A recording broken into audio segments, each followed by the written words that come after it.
Last time पर हमने आपको विभिन्न प्रकार के जो क्रिस्टल सिस्टम्स हैं उनके बारे में बता रहे थे कि यूनिट सेल, सीआईबी जो इकाई सेल है, एकक सेल है, कितने प्रकार के होते हैं। तो हमने आपको बताया था कुल मिलाकर कुल 7 प्रकार के होते हैं। पहला प्रकार था क्यूबिक यूनिट सेल। उसमें हमने बताया था कि ये 4 प्रकार के होते हैं और उसका डिटेल एक्सप्लेनेशन हमने पिछले पीरियड में किया था। आज हम आपको बाकी जो यूनिट सेल्स हैं उनके बारे में थोड़ी जानकारी देंगे। मेनली हमारे कोर्स में क्यूबिक यूनिट सेल ही है, बाकी इनके बारे में थोड़ी थोड़ी जानकारी होना जरूरी है। सेकंड है क्यूबिक यूनिट सेल के बाद टेट्रागोनल यूनिट सेल, यानी चतुष्कोणीय एकक सेल। इसमें क्या होता है, इसमें जो इसकी 3 साइड्स हैं, शुरू की दोनों side A equal to B होती है, बराबर होंगी, लेकिन तीसरी साइड उनके बराबर नहीं होगी। और जो तीनों साइड्स हैं यानी तीनों एजेस हैं जो क्रिस्टल की, वो आपस में उनके बीच में 90 डिग्री का एंगल होगा। यहां पर SnO2, TiO2 और Sb के जो क्रिस्टल्स हैं वो टेट्रागोनल यूनिट सेल बनाते हैं। दूसरा है हमारा 30 नंबर थर्ड पर देखें, आर्थोरोम्बिक यूनिट सेल यानी समचतुर्भुजीय एकक सेल। इसमें तीनों जो साइड्स हैं A is not equal to B is not equal to C, लेकिन तीनों जो एंगल्स हैं alpha equal to beta equal to gamma equal to 90, तीनों एंगल 90 के ही होंगे। जो 3 उसकी एजेस हैं उनके बीच में एंगल 90 का ही रहेगा। एग्जाम्पल रोम्बिक सल्फर इस टाइप का एग्जाम्पल है, बेरियम सल्फेट के क्रिस्टल, पोटेशियम नाइट्रेट के क्रिस्टल्स इसी टाइप के एग्जाम्पल हैं ऑर्थोरोम्बिक यूनिट सेल के। यहां पर एक बहुत पॉपुलर क्वेश्चन है कि मैच बॉक्स, माचिस की डिब्बी, किस टाइप का क्रिस्टल सिस्टम का एग्जाम्पल है। तो हमें पता होना चाहिए match box is example of orthorhombic unit cell, समचतुर्भुजीय एकक सेल कहलाता है। कई कंपटीशन में भी आया है क्वेश्चन, मैच बॉक्स किस प्रकार का यूनिट सेल है या किस प्रकार के क्रिस्टल सिस्टम है। अब नंबर 4 पर देखें, मोनोक्लिनिक यूनिट सेल, एक नताक्ष, हिंदी में से एक नताक्ष बोलते हैं, वैसे मोनोक्लिनिक यूनिट सेल। इसकी तीनों साइड्स हैं A is not equal to B is not equal to C, but जो 2 एंगल हैं alpha equal to gamma equal to 90 is not equal to beta, यानी जो एक एंगल है 90 डिग्री नहीं होगा, कुछ भी हो सकता है, लेकिन 2 एंगल इसके 90 डिग्री के ही होंगे। इसमें एग्जाम्पल है calcium sulphate crystals, sodium sulphate crystals आदि। 5th नंबर पर है ट्राइक्लिनिक यूनिट सेल यानी त्रिनताक्ष। ये सबसे ज्यादा अनसिमेट्रिकल टाइप का क्रिस्टल है, यानी इसकी शेप को सबसे ज्यादा अनसिमेट्रिकल कहा जा सकता है। A is not equal to B is not equal to C, साथ ही इसके तीनों जो एंगल्स हैं यानी इनकी साइड्स भी इक्वल नहीं है, इसके एंगल्स भी इक्वल नहीं है और 90 भी नहीं है, इसलिए हमने कहा ये मोस्ट अनसिमेट्रिकल टाइप का क्रिस्टल है।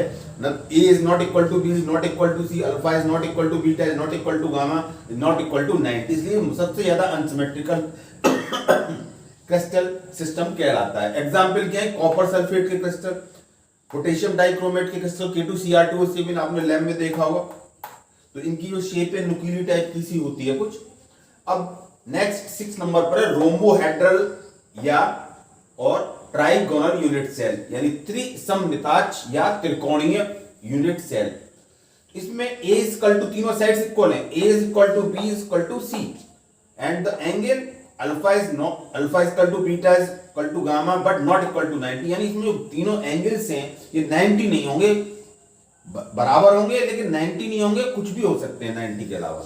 For example calcite crystals, bismuth crystals, arsenic आदि के क्रिस्टल्स। 7 नंबर पर इसमें है हेक्सागोनल यूनिट सेल यानी षटभुजाकार, इनकी 6 भुजाएं होती हैं। A is equal to B but not equal to C, यानी 2 साइड्स बराबर लेकिन तीसरी साइड उसके बराबर नहीं होगी। अल्फा 2 एंगल 90 है लेकिन तीसरा एंगल क्या होगा 120। एग्जाम्पल मरकरी, सल्फर के क्रिस्टल, एसिड वाले, ग्रेफाइट्स, कैडमियम, जिंक, मैग्नीशियम आदि। अब ये हमारे 7 प्रकार के यूनिट सेल्स हैं यानी एकक सेल्स हैं, लेकिन इसमें सबसे ज्यादा जो महत्वपूर्ण है हमारा क्यूबिक यूनिट सेल। तो इनके बारे में हम थोड़ा सा याद रखेंगे, इनके डिफरेंट पैरामीटर्स को, A B C alpha beta gamma की क्या वैल्यू होती है और इसमें जो एग्जाम्पल्स हैं उन पर हम इसमें ध्यान देंगे। इसके बाद हम आपको बताएंगे क्यूबिक क्लोज पैकिंग।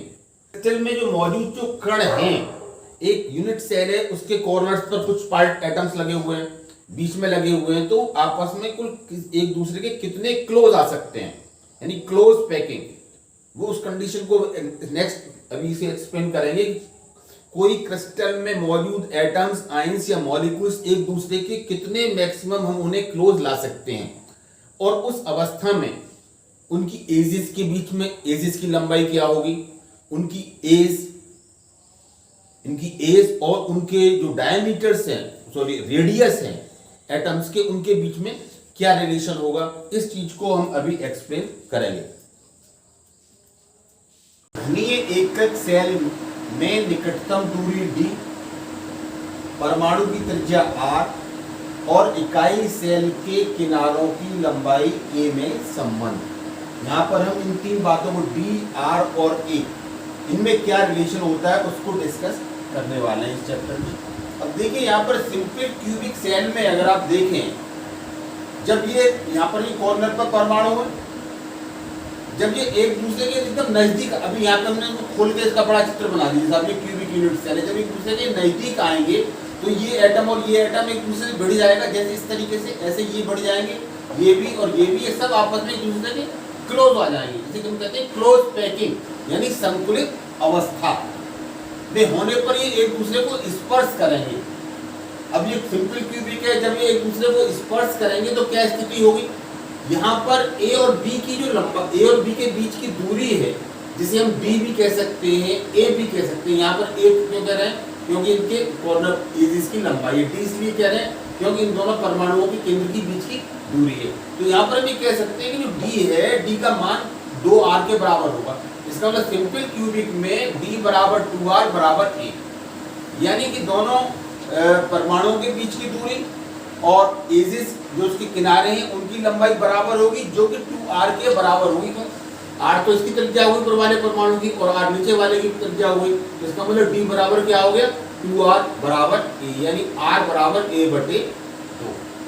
यहाँ पर r क्या है, परमाणु की त्रिज्या थी और ये किनारों की लंबाई a थी, और घनी एकक सेल में दोनों परमाणुओं के बीच की निकटतम दूरी है, उसे हमने यहाँ d कह रखा है। अब दूसरा वाला देखिए, समझ में आ गया होगा, इसको सोच के चलें कि मतलब दोनों सारे परमाणु क्लोज आ गए एक दूसरे के, इस परमाणु की त्रिज्या r, इस परमाणु की त्रिज्या r जब क्लोज आएंगे तो कितने नजदीक आ सकते हैं, 2r की दूरी के बराबर आ सकते हैं। उस दूरी को हम क्या कहते हैं, उसके जो किनारे की लंबाई या जो किनारे की लंबाई कहेंगे या a कहेंगे, वो हमने यहाँ पर उसी हिसाब से यहाँ r बराबर ai2 निकल के आएगा, सिंपल है। इसके बाद दूसरा जो हमारा क्यूबिक सिस्टम होता है यूनिट सेल का, क्यूबिक यूनिट सिस्टम में body centred cubic unit cell. Body centred के बारे में हमको मालूम है कि इसके केंद्र में एक परमाणु होता है, चारों तरफ से बिल्कुल सेम कंडीशन है, बस यहाँ पर एक परमाणु और लग गया। तो अब ये आपस में एक दूसरे के उतने शायद क्लोज ना आ पाए जैसे जितने ऊपर आ गए थे।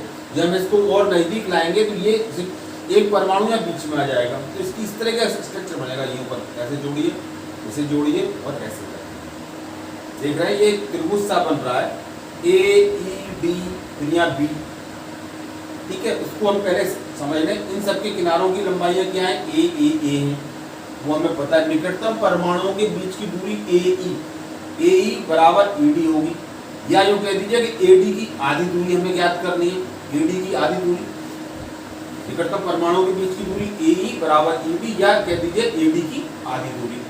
अब ये हमने नीचे वाला त्रिभुज ले लिया, त्रिभुज B C D, B D का स्क्वायर ये वाला विकर्ण, बी डी का स्क्वायर बराबर बी सी का स्क्वायर प्लस सी डी का स्क्वायर, क्योंकि इसके किनारों की लंबाई हमने पहले से ए ले रखी है, क्योंकि हमने किसी भी क्यूबिक यूनिट सेल की किनारों की लंबाई को हमने ए मान के चल रहे हैं। तो अब यहाँ पे क्या हो जाएगा, ए स्क्वायर प्लस ए स्क्वायर, ये देखिए बी डी का स्क्वायर बराबर बी सी का स्क्वायर प्लस सी डी का स्क्वायर, पाइथागोरस प्रमेय से ए स्क्वायर प्लस ए स्क्वायर, तो यहाँ से बी डी की वैल्यू क्या हो जाएगी, a√2, यानी ये जो यहाँ से यहाँ तक जो बी डी है इसकी वैल्यू हो गई a√2। अब त्रिभुज ए बी डी हमें निकालनी, तो ये है ए डी। अब त्रिभुज ए बी डी में ए डी का स्क्वायर बराबर ए बी का स्क्वायर प्लस बी डी का स्क्वायर। अब बी डी हमने ऊपर निकाल ली थी a√2, और ए बी की वैल्यू हमें मालूम है कितनी है, ए है, इसका स्क्वायर करेंगे तो यहाँ पर ये हो गया ए डी का स्क्वायर बराबर 3a का स्क्वायर। अब यहाँ से जब आप AD की वैल्यू निकालेंगे तो ये कितनी आ जाएगी, AD बराबर a√3। अब संकुलित अवस्था में ये तीनों परमाणु एक दूसरे के काफी क्लोज होंगे, जैसे यहाँ पर हमने इनको तीनों को जोड़ के दिखाया है। संकुलित अवस्था में ये AD है, लेकिन काफी नहीं, A यहाँ होगा, E और D, इस कंडीशन देखें, आर इसकी त्रिज्या और आर आर आर, यानी एडी बराबर कितना हो गया 4r। यहाँ से यहाँ तक जो एडी है इसकी वैल्यू कितनी होगी 4r। एडी बराबर 4r हमने यहाँ लिख दिया संतुलित अवस्था में। जब एक संतुलित अवस्था का मतलब एक दूसरे काफी नजदीक हो, बीच में कोई स्थान ना बचे, तो एडी की वैल्यू तो 4r हो गई। यहाँ से एडी की जगह में 4r लिख दिया। और ये हमने जो एडी हमने पहले से कितना निकाल रखा था a√3, यानी ये दोनों वैल्यू आपस में एक दूसरे के बराबर होंगी।